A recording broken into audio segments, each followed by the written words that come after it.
কখনো শুনেছেন নিজের দুর্নাম নিজেই করে? এমন একজন মানুষ আছে যার কথা আমি আজকে ভিডিওতে প্রমাণ সহ বলে দিব। কান্নাকাটি করে ভিডিওতে সিম্প্যাথি পাওয়া মেয়েটার কথাই বলছি, যাকে 2বার স্কুল থেকেও বের করে দেওয়া হয়েছে এরকম উল্টাপাল্টা কন্টেন্ট বানানোর জন্য।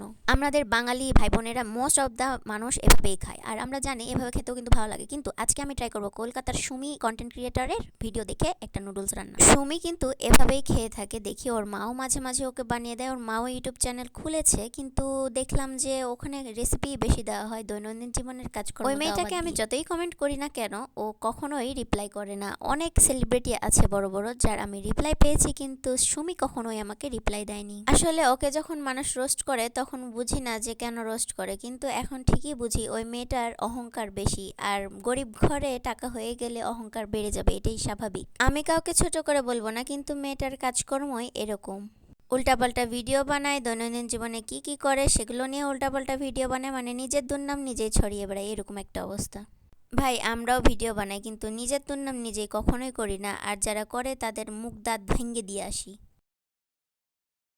তারপরে এত কথা বলতে বলতে এখানে আমি নুডলসটাকে কেটে এখানে নুডলসটা বসিয়ে দিয়েছি গরম পানি ফুটার পরে। তারপরে আমি এটাকে ভেঙে দিয়েছিলাম ছোট ছোট করে, যাতে এটা ভালো লাগে আরও খেতে, মশলাটা ভালোভাবে ঢুকে ছোট করলে। আপনারাও ছোট করে নেবেন, ভালো লাগবে। আমি এখানে লবণ দিতে ভুলে গেছিলাম, তাই আমি এখানে লবণ দিয়ে নিচ্ছিলাম, আর একটু মরিচের গুঁড়া আর একটু ধনিয়া গুঁড়া দিয়েছি। আর নুডলসের সাথে যে মশলাটা ছিল ওইটা তো মাস্ট দিতেই হবে, তা না হলে কিন্তু টেস্ট হবে না। আপনারা চাইলে হলুদের গুঁড়া, মরিচের গুঁড়া এসব দিতে পারেন। আমার ভাই ওভাবে আবার খায়, কিন্তু আমার হলুদের গুঁড়াটা পছন্দ না, এই জন্য আমি দিই না। এরপরে এটাকে সিদ্ধ করে নিতে হবে, যতক্ষণ না সিদ্ধ হয়। তো আমি বারবার চেক করছিলাম, আর এখানে ফোনা উঠছে। এগুলো ফেলে দিবেন না, এগুলোর জন্যই কিন্তু টেস্ট লাগবে। আর অনেকে খায় না আসলে ম্যাগি, কিন্তু আমি পছন্দ করি খুবই। কয়েকদিন আমার খাওয়া হয়নি, মানে খেতে ভালো লাগছিল না, কিন্তু সুমিদের ভিডিও দেখার পরে আমারও ইচ্ছা যে এগুলো আমিও এভাবে একটু খাই। আর টমেটো সস থাকলে এই পর্যায়ে একটু দিয়ে দিবেন হয়ে আসার একটু আগ মুহূর্তে।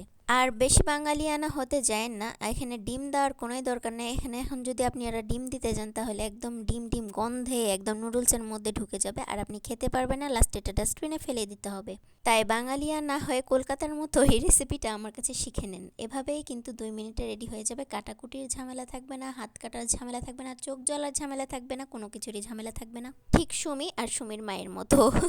ভাই রে ভাই, একটা জিনিস কিন্তু ওরা আমার ভালোই করেছে, আমার নুডলস রান্না করাটা তাড়াতাড়ি হয়ে যায় ওর জন্য। এক্সাম বা কোনো কিছু টাইমে যদি আমার খেতে মন চায় তাহলে আমি এভাবেই খেতে পারি, খুব সহজে এটা তৈরি হয়ে যায়, আর খেতেও ভীষণ মজা লাগে। আরেকটা কথা, আপনারা চাইলে এখানে কিন্তু লেবু পাতাও দিয়ে দিতে পারেন। তো আমার নুডলসটা রান্না অলমোস্ট হয়ে গেছিলো, এবার আমি সুন্দর করে বাটিতে পরিবেশন করে নিব। তার জন্য আমি এখানে নিয়ে নিয়েছিলাম একটা বাটি, আর সুন্দর করে দেখতে পাচ্ছেন ঢালছি, কিন্তু খুবই গরম ছিল যার কারণে আমি ঢালতেই পারছিলাম না। তাই আমি এখানে 1 চামচ, 2 চামচ, 3 চামচ করে ঢালছি, দেখতে পাচ্ছেন অল্প অল্প করে ভেঙে দিয়েছি। তারপর কি লম্বা লম্বা দেখছেন, মানে কি একটা অবস্থা। লম্বা লম্বা হলে আমার ভালো লাগে না নুডলস, মানে ছোট হলে একটু মশলাটা ঢুকে তাই ভালো লাগে। কি আর করার, এখন লম্বা লম্বা হয়ে গেছে, অবশ্য অর্ধেক অর্ধেক হয়েছে, কিন্তু কেন জানি আমার ভালো লাগছে না। তখন কি আর করে, এখন তো আর কাটা যাবে না, কেচি দিয়ে কাটতে হবে, আর যেগুলো নোংরা আর ওইগুলা দিলে একদম খাওয়াই যাবে না। সো আমি ওসব বাদ দিয়ে এখন আমি খেতে বসে যাব।